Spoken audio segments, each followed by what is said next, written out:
Halo praktikan, selamat datang di Lab Pengantar Ilmu Ekonomi Makro. Kali ini kita akan belajar mengenai The Macroeconomics of Open Economy. Praktikan dapat mengakses pada buku MenQ, chapter 31 dan 32. Asumsi yang kita gunakan adalah open economy. Artinya, sudah ada interaksi antara penduduk suatu negara dengan negara lain. Interaksinya dalam hal pertukaran barang dan jasa dan capital. Yang diindikasikan dengan net ekspor, di mana net ekspor itu adalah ekspor min impor, dan ada 3 kejadian, trade deficit, trade surplus, dan balance trade. Trade deficit itu ketika ekspor kurang dari impor, surplus itu ekspor lebih dari impor, balance trade itu surplus, maksud saya ekspor sama dengan impor. Hal ini yang akan menentukan neraca perdagangan atau biasa disebut trade balance. Kemudian dari sisi capital, kita kenal istilah NCO atau Net Capital Outflow. Net Capital Outflow itu adalah outflow min inflow. Gimana sih maksudnya? Katakanlah penduduk suatu negara, domestic resident, itu membeli aset dari luar. Itu artinya capital outflow, capital keluar. Dikurang, orang luar, foreign, membeli aset di domestik. Artinya ada dana, ada capital yang masuk. Seperti itu. NCO lebih dari 0 itu mengindikasikan capital outflow, sedangkan NCO kurang dari 0 itu mengindikasikan capital inflow. The equality of NX and NCO, pada suatu perekonomian, nilai dari NCO itu harus sama dengan nilai dari NX.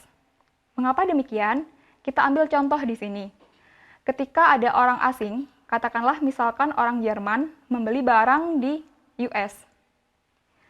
Artinya, nilai dari ekspor US itu mengalami peningkatan, sehingga net ekspor juga mengalami peningkatan, increase. Income yang didapatkan dari adanya ekspor ini digunakan oleh orang US untuk membeli foreign asset di Jerman lagi, misalkan. Sehingga nilai dari NCO itu akan mengalami peningkatan. Karena NCO tadi adalah ketika orang domestik itu membeli aset di luar, min orang luar membeli aset di domestik. Kasusnya di sini orang Amerika membeli aset di Jerman, di mana income tadi didapatkan dari ekspor Amerika. Sehingga nilai dari ekspor itu sama dengan nilai dari NCO. Selanjutnya kaitan dengan GDP. Teman-teman pasti sudah paham bahwa GDP itu adalah konsumsi plus investasi plus government expenditure dan net export. Y min C min G itu adalah national saving, sama dengan investment plus net export. Pada slide sebelumnya, net export itu sama dengan NCO, sehingga S sama dengan investment plus NCO. Dari persamaan ini, kita dapat mengindikasikan 2 kejadian penting. Ketika saving lebih dari investment, dan saving kurang dari investment.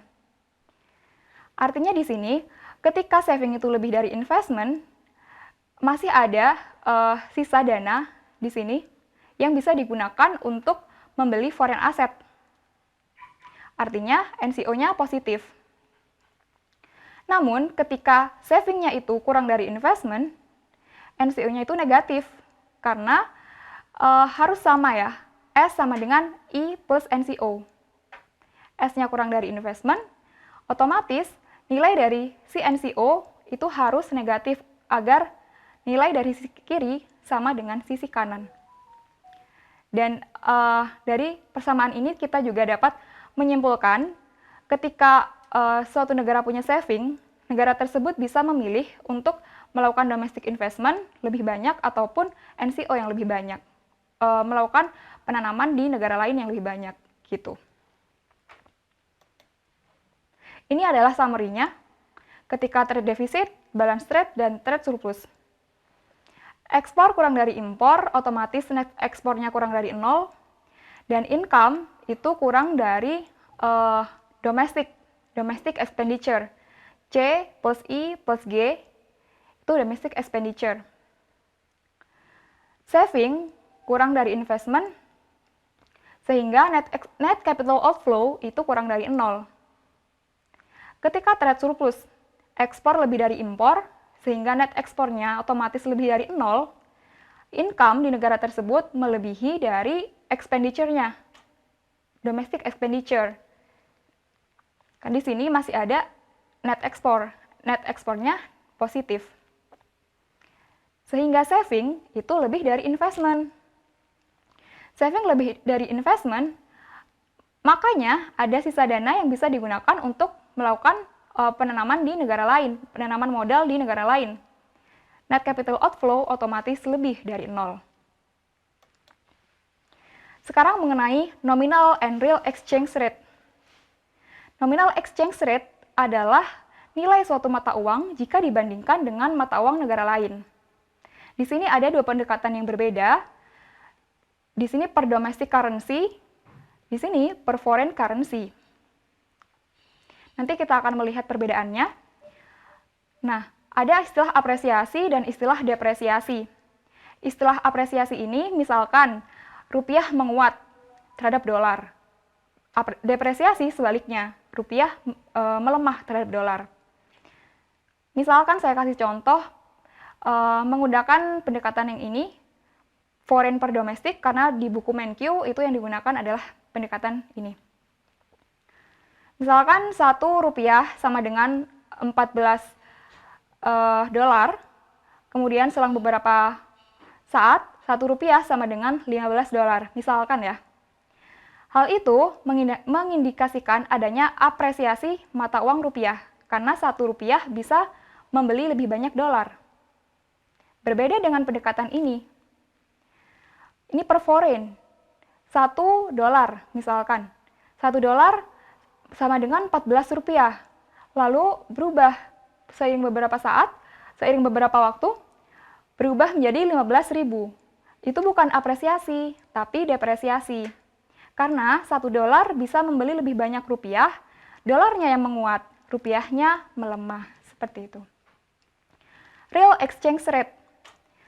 Jika nominal exchange rate mengukur dari nilai currency-nya, real exchange rate mengukur dari quantity of goods and services.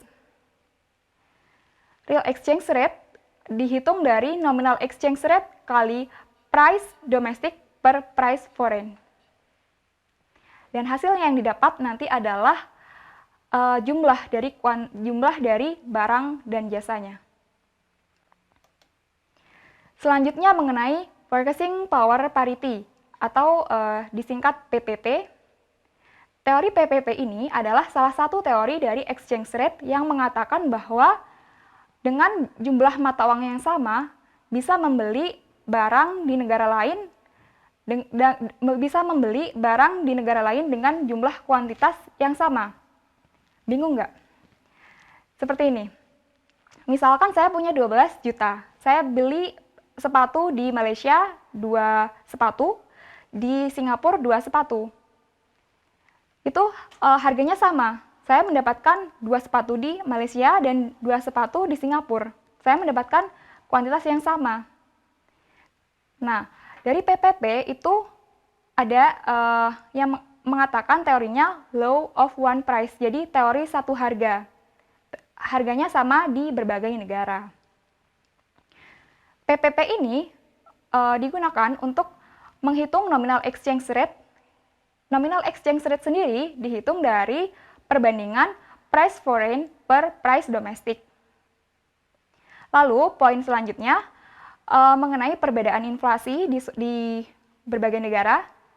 Di sini di Meksiko dan di US. Ketika inflasi Meksiko ini lebih dari US, sehingga di sini asumsinya yang domestik itu US, sehingga ketika Meksiko ini inflasinya lebih tinggi, price foreign itu lebih tinggi. Exchange rate otomatis lebih tinggi. Exchange rate lebih tinggi mengindikasikan dolar itu menguat terhadap peso. Yang selanjutnya, inflasi di US itu lebih besar daripada di Jepang. Sehingga nilai dari P ini, P domestik, dia naik. Dan exchange rate akan turun. Dan nilai dari dolar itu terdepresiasi terhadap yen. Untuk penjelasan selanjutnya, praktikan dapat mengakses di next video.